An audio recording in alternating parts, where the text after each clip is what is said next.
Hibachi 2007 back at you with another one. Let's start off by hearing this NBC report. Kanika Williams is a single mom of 4 boys living in Cleveland, Ohio. She has 3 part-time jobs, cleaning homes, delivering food with DoorDash, and sorting mail for UPS. All right, 3 part-time jobs. That's what she's doing. Single mother of 4. Single mother of 4. Wow, okay. She's active at her kids' schools, cooks them dinner every night, and stays present in their lives. Being around my kids. Well, that's good. Glad that she's an active mom and not just throwing the kids out to the wolves. Still wondering where the daddies are. Where's daddy? Where's he at? And I'm going to chop this up because this is an NBC News report. They'll probably have copyright on it. If there's not commentary involved, then I'm going to let you just play it straight through. That's like the number one. So my kids motivate me. I want us to have stuff. I want us to do stuff. Kanika puts her life together like sections of a quilt, caring for her sons, making money, spending time with friends. All right, that's the human interest part of this report. We'll forward it for it. Decades-long job as a janitor at an elementary school. I went to that school when I was in first grade.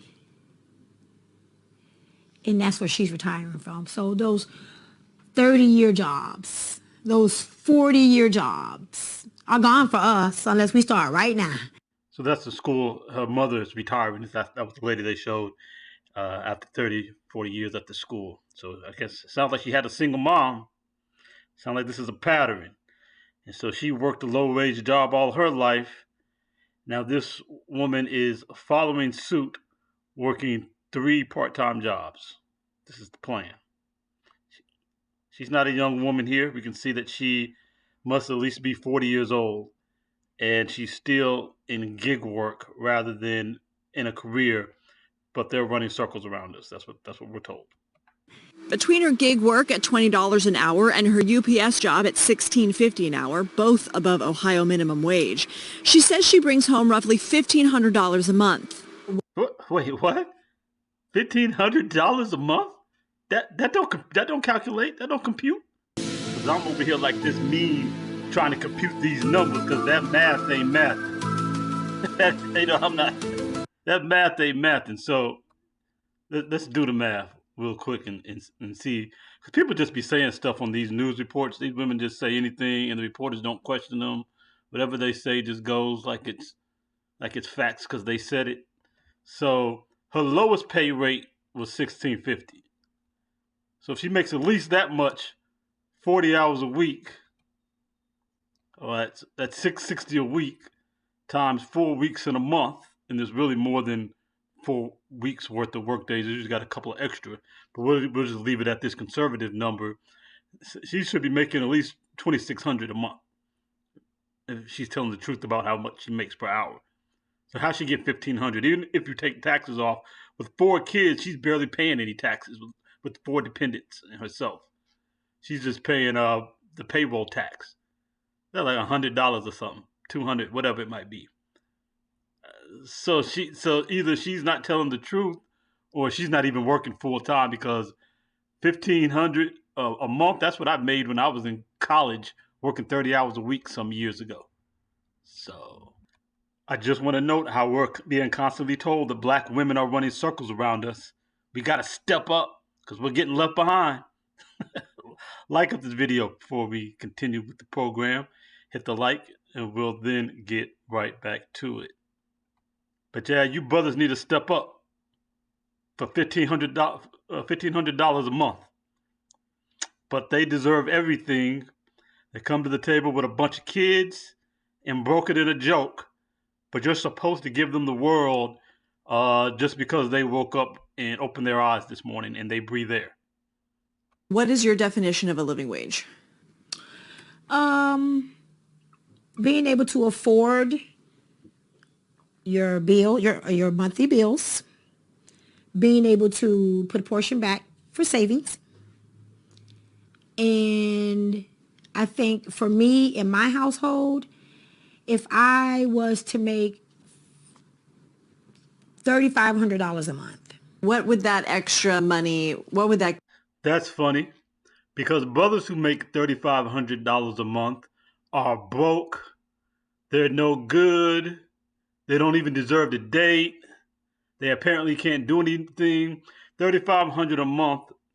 Well, 3,000 times 12, that's 3,600. I think you can do another half in there. I think that'll get you to about 42 a year. But let's go ahead and do the math on the calculator since we got it open, and we'll be for sure. But I think it's 42. There you go, 4,200 a year. You broke. You ain't no good. You can't do nothing. But putting your $4,200 a year with the man's $4,200 a year and having an $8,400 a year household, that don't make sense to these women. That logic doesn't compute for them. We're back over here with this. We're back over here with this. You know, that logic don't compute for one thing. That you put money together, that you can have a much better household. Not only do you put money together and have more income, you cut back on expenses because instead of two of you spending $1,000 a month or whatever it might be for a place to stay each, you could get a better place and be paying less each. But hey, let's not go by logic. They're strong and independent. They don't need no man. So either you come with the world in exchange for whatever this is they bring to the table, or they'd rather struggle by themselves. So we'll let them do Get it. you. That'll get all bills paid, a little bit in the bank, and maybe that oil change I might need it. You had a man, he changed the oil for you. You wouldn't even need to worry about that. That'd be expenses saved. But nope, brothers ain't good enough. All right, so that's her at about 40, 45 years old. Let's take about 20 years into the future. Let's take a look into her future. I moved into Waldo Heights in 2018. So I've been here 5 years now. And every year since I've been here, my rent has increased. Every time my rent is raised, I'm at a crossroads of being evicted. Millions of renters like Val are trapped in a rental market that's built to empower abusive landlords who can raise rents each year while allowing conditions to get worse and worse. Now, slumlords do exist, and that's not anybody's fault for them being female or whatever decisions they made or whatever have you. But again, when you move in life a certain kind of way, you leave yourself vulnerable to those who would take advantage of you. But, if you got to have everything your way and you can't cooperate with another person to combine forces to put yourself in a more advantageous economic position, and it's your way, how you want it, what can be done for you, and nothing about what you have to do to make life satisfying for another person to be with you, you don't get to take advantage of the opportunity to combine forces. And if you can't do it economically on your own, again, it's another black woman who's supposedly supposed to be running circles around brothers for whom we are not worthy of. But this is the future. This is where that same chick ends up 20 years down the road. Mice, the roach infestations, sometimes they don't pick up our garbage. When I first moved here, I was told that the security gate was going to be fixed. The gate is still not fixed. Yeah, slumlords ain't fixing anything.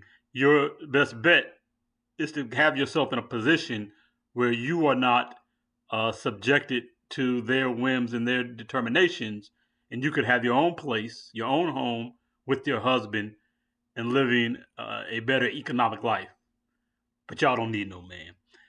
Like me up, hit the subscribe button. These women struggling to pay the rent out here, y'all gonna go save them, bruh? See what you want to do? Go snatch one of these fine young ladies up, take care of their kids, pay their rent for them. Hit the like button. You're watching 2007. I'm out.